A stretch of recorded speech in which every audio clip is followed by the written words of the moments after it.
That's very interesting. I was thinking also about the breath in the East, and what we've done with yoga in the West is, unfortunately, a lot has been changing. The focus with the yoga in the body, in the physical exercise of it, and that particularly was a trap for me when I started training as to be a yoga teacher.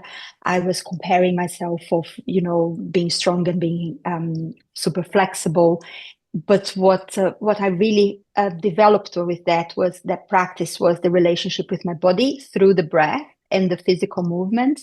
And now I teach yoga to elderly, chair yoga, and um, um, so it's very different. And I always focus a lot on the breath.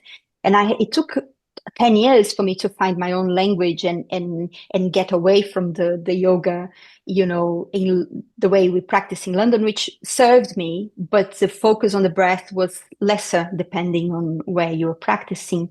So yeah, that speaks to me quite a lot. It's just like an encouragement to say, like, well, yeah. And that's what I say to my yoga students. The most important, you can do those movements in any physical class, but the difference of the yoga is with the breath, allowing the breath to carry you, and that's the gift, really. And also it connects with your first answer about therapy.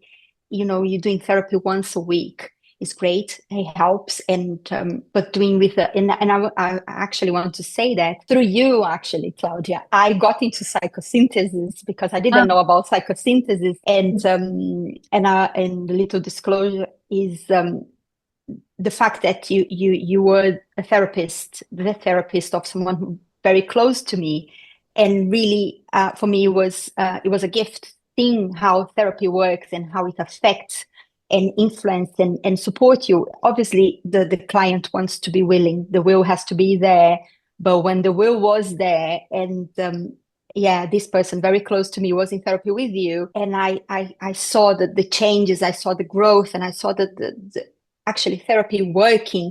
It was incredible, and it had a massive impact in my own life. So I want to thank you for that as well. Thank you, Lara. This is such a wonderful feedback. As you know, in our work, sometimes clients leave and you never know what happens to them. Sometimes I have some clients in my mind and I'm thinking, oh, I just wonder what happened to him or what happened to her. I wonder if they're fine. So thank you. Thank you for the self-disclosure. It makes me smile. I'm very happy to hear.